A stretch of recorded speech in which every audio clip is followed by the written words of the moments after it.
Yo, what's going on, guys? Back here with another fire video. This one's a banger, so stay tuned. In this video, I'm going to be explaining and going into depth of why Miguel is actually much weaker than you think, and in my opinion, isn't even in the top 5 strongest teen fighters at the moment. Well, this is the end of the series, so I guess forever. He's not top 5 EOS, aka end of series. Before I get into the discussion, make sure to like, subscribe, comment, and share because I'm on the road to 1,000 subs. Also, if you want to join my Discord server where we yap about all Cobra Kai content, link in the description below. Without further ado, let's get right into the discussion.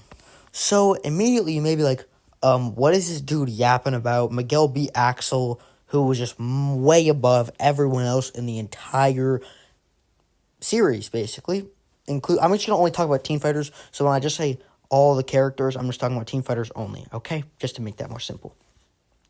Now, I'm going to give you a few reasons why this doesn't apply, and how Miguel actually beat Axel without Miguel being above all these other characters, I'm going to talk about later. So, if you watched my last video, I was talking about all the plot armor Miguel had. And just to summarize real quick, Axel was unfocused, he was holding back to impress Sam, and we also know from Sensei Wolf that Miguel is still vulnerable to his spine injury. So if somebody who's more merciless than Axel, like Quan, for example, targeted that, he would be able to win. So those are 3 reasons why Axel was actually stronger than Miguel, but he just held back and decided to, let Miguel win. So that's Axel. Axel's above Miguel. I don't care what y'all say. So you may be like, okay, who are the other 4? Here we go. Robbie. Robbie is above Miguel, okay, guys?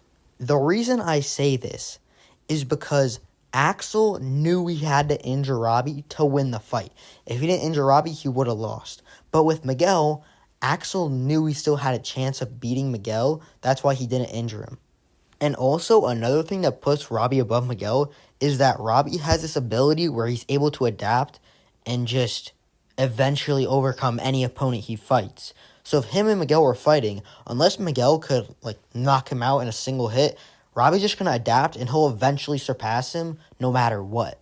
So that just puts Robbie on top. I think Robbie would beat every other character on this list because eventually he would become stronger than them because he can adapt.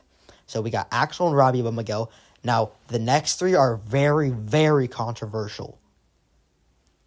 I'll go least to most controversial. So I'll do Quan. Quan is above Miguel.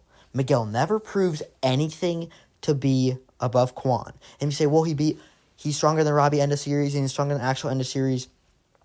I already explained why Axel and Robbie are above Miguel. And people forget that in part 2, Quan and Robbie were going head to head. And yes, Robbie was toying with Quan, but Quan was off balance and he was enraged the whole time. So he wasn't really at his full power. But I still think Robbie would have beat Quan if Quan wasn't unbalanced. But I think it would have been much closer than it was as we saw it in Barcelona. And we also saw that Quan was able to easily neg Miguel and just kick him onto the ground. And Miguel didn't even think he could beat Quan, so he had to tap in Robbie. And he beat Miguel in, 5 seconds? That's absurd. Next, we got Yun. Yes, Yun. Some people think that Yun could even be above Quan. Now, I've been thinking about this, and it honestly could be possible, but I don't know for sure yet.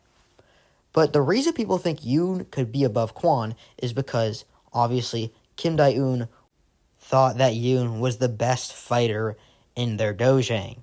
Now, obviously, there's 2 things that can counteract that. You can say, oh, well, Kreese chose Quan because he thought he was the strongest in their dojo.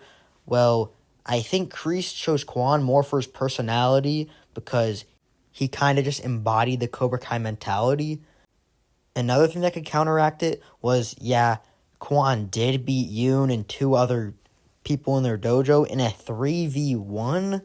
But the only reason Quan beat Yun is because he knew all of Yun's moves, and he literally said during their fight, he's just the perfect student and he just listens to what they say. So he knows he'll just go by the book and fight by the book. So that's how he predicts what Yun's going to do. And you could say, oh, well, Yun could just do that to Quan.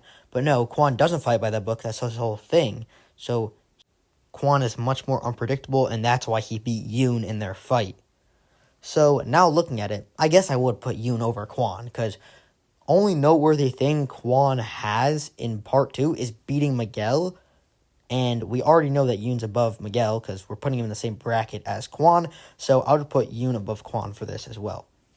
Finally, the last fighter we have is Diego Aguilar, Spanish Hawk.